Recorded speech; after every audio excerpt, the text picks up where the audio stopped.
हे दोस्तों, मुझे याद है जब मैं 12th में था तब मेरी क्लास में एक लड़का था जिससे मुझे काफी जेलस फील होता था।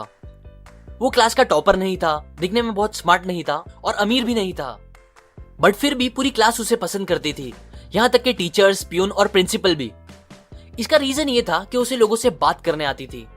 वो बहुत ही अच्छे से उन सबसे कभी भी और कितना भी बात कर लेता था बिना हेजिटेशन के। तब उसे देखकर मैं अपने आप को ये बोलता था कि अरे ये कोई बड़ी चीज तो है नहीं और मुझे ऐसा कुछ करना भी नहीं है, क्योंकि मुझे जरूरत नहीं है किसी को इम्प्रेस करने की या ऐसा कुछ। जबकि रियलिटी तो ये थी कि मुझे अपने फ्रेंड्स के अलावा और किसी से बात करने बहुत ऑकवर्ड लगता था। मैं ये सब बहाने मार के बस अपने आप को एक्सक्यूज देता था, जो कि गलत था, क्योंकि लोगों से बात करना और कम्युनिकेट करना हमारी लाइफ का एक बहुत बड़ा हिस्सा है और ये एक ऐसी स्किल है जो हम सबको अच्छे से आनी ही चाहिए। पर सैडली हमारा एजुकेशन सिस्टम इस इंपॉर्टेंट स्किल को बढ़ाने के लिए ज्यादा हेल्प नहीं करता और हम खुद भी ड्यू टू इंटरनेट और सोशल साइट्स इस चीज पर ध्यान देने को एकदम भूलते ही जा रहे हैं।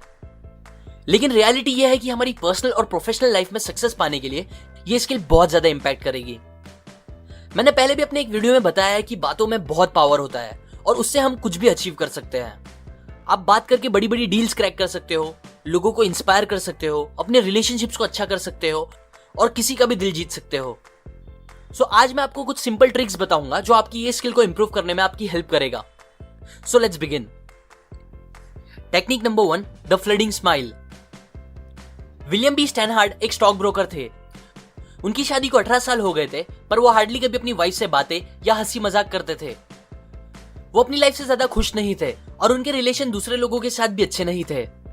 वो कभी किसी से बिना रीजन बात नहीं करते थे और ना ही कोई कभी उनसे बात करने की कोशिश करता था।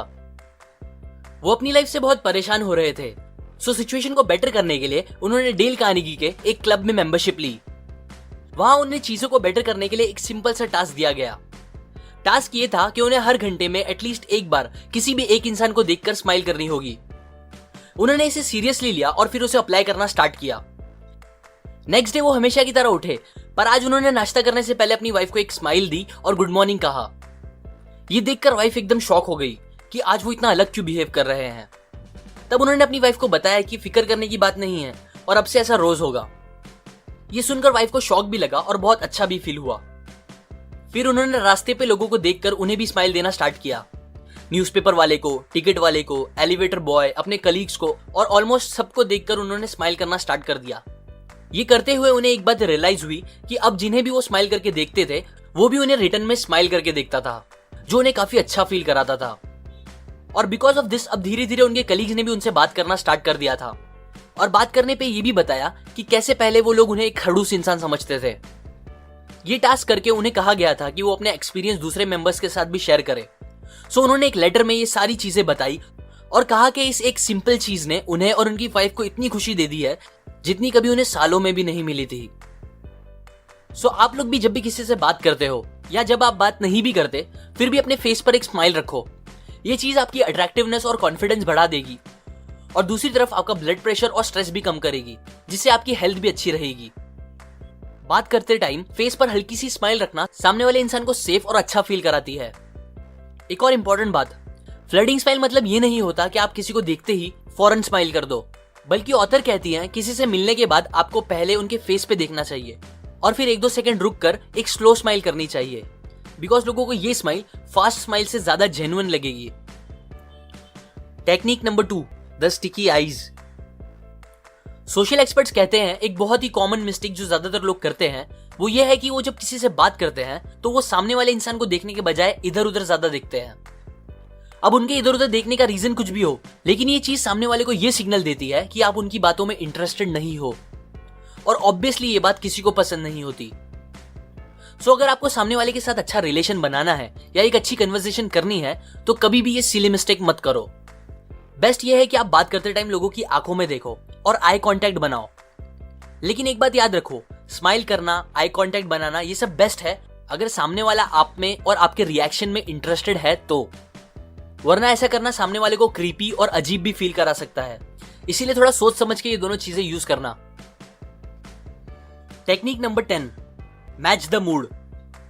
आपके साथ कभी ऐसा हुआ है कि आपका मूड बहुत खराब हो, आप सैड हो और उसी टाइम कोई इंसान आके आपसे एकदम फुल एक्साइटमेंट में जोर जोर से आपसे बात करने लगे। यूजुअली आपको भी एक्साइटमेंट अच्छी लगती हो, लेकिन बस उस टाइम पे आपको उस इंसान से थोड़ी चिढ़ होने लगे। या फिर कभी इसका उल्टा हुआ हो, जब आप एकदम एक्साइटेड हो और कोई आके आपसे एकदम सैड बातें करने लगे।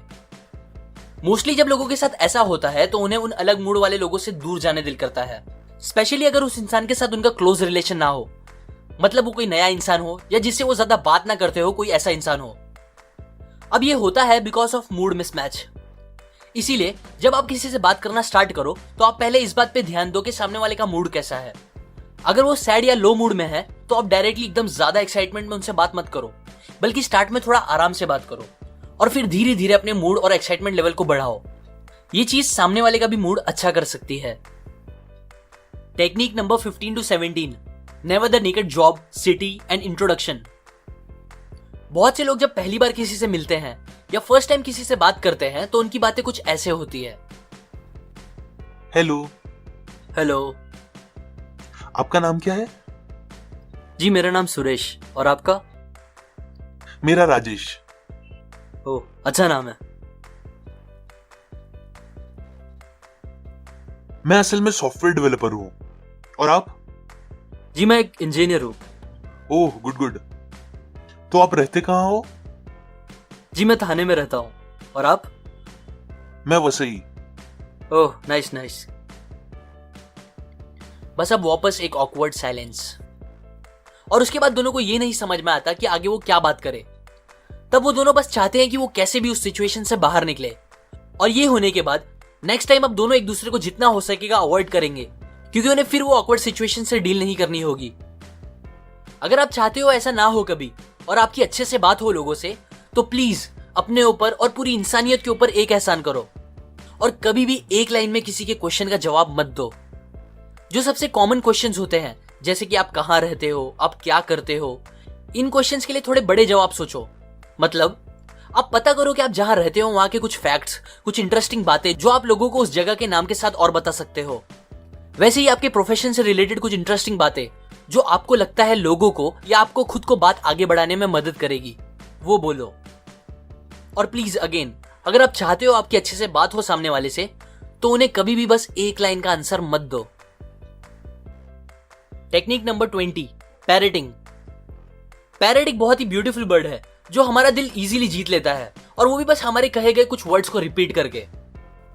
किसी से बात करते टाइम अगर आपको आगे क्या बोलना है ये नहीं समझ आ रहा और आप चाहते हो आपकी बातें आगे बढ़ती रहे, तो आप ये टेक्निक यूज कर सकते हो जिसे कहते हैं पैरेटिंग।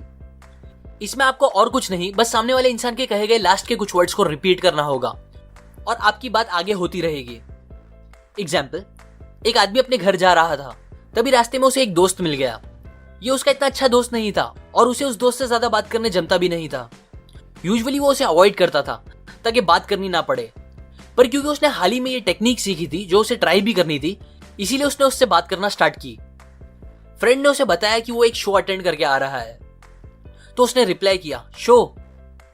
फ्रेंड बोला, हाँ, बहुत मजा आया, बड़े बड़े सिंगर्स आए थे। तो उसने कहा, बड़े बड़े सिंगर्स? फ्रेंड बोला, हाँ रे, ये आया था, वो आया था, शान, राहत, के और बहुत से लोग। तो उसने कहा, के? हाँ, क्या गाना गाया उसने, ब्ला ब्ला ब्ला। और फिर इसी तरह बस पैरेटिंग करके उसने बहुत टाइम तक उससे बात करी, जितनी पहले उसने कभी नहीं की थी, और वो भी बिना कुछ खुद से बोले। अब इसका रिजल्ट ये निकला कि उसका दोस्त उसे एंड में बोल के गया कि उसे बहुत अच्छा लगा उससे बात करके। ऐसा हुआ बिकॉज बहुत से लोगों को कन्वर्सेशन कंटिन्यू रखने के लिए बस एक रिप्लाई की नीड होती है, और बहुत बार वो रिप्लाई का कुछ ओरिजिनल या खुद का सोच के बोलना भी जरूरी नहीं होता। इसीलिए पैरेटिंग एक सिंपल सा ऑप्शन है जो ये नीड को पूरा कर सकता है और आपकी कन्वर्सेशन को कंटिन्यू रख सकता है। ये कुछ टेक्निक्स मैंने आपको how to talk to anyone book से बताई है। इस बुक में टोटल 92 छोटे छोटे लेकिन बहुत काम के ट्रिक्स है जो आपको किसी से भी बात करने में बहुत अच्छा बना सकता है। अगर आप इस बुक की सारी टेक्निक सीखना चाहते हो तो आप डिस्क्रिप्शन में दिए गए लिंक से जाके वो खरीद सकते हो। और अगर आप मेरे वीडियोस को कभी मिस नहीं करना चाहते तो आप सेटिंग में जाके अपनी नोटिफिकेशन ऑन कर दे और फिर मेरे चैनल के होम पे जाके उधर बने बेल पे क्लिक कर दे। इससे आपको जब भी मैं एक न्यू वीडियो अपलोड करूंगा उसका नोटिफिकेशन आ जाएगा। लाइक करें अगर आपको ये आइडियाज काम के लगे, अपने व्यूज कमेंट करें, सपोर्ट करें मेरे चैनल को इस वीडियो को शेयर करके अपने फ्रेंड्स एंड फैमिली के साथ, सब्सक्राइब करें। मैं और ऐसी काम की बातें आपके साथ शेयर करता रहूंगा, यूजुअली हर वीक।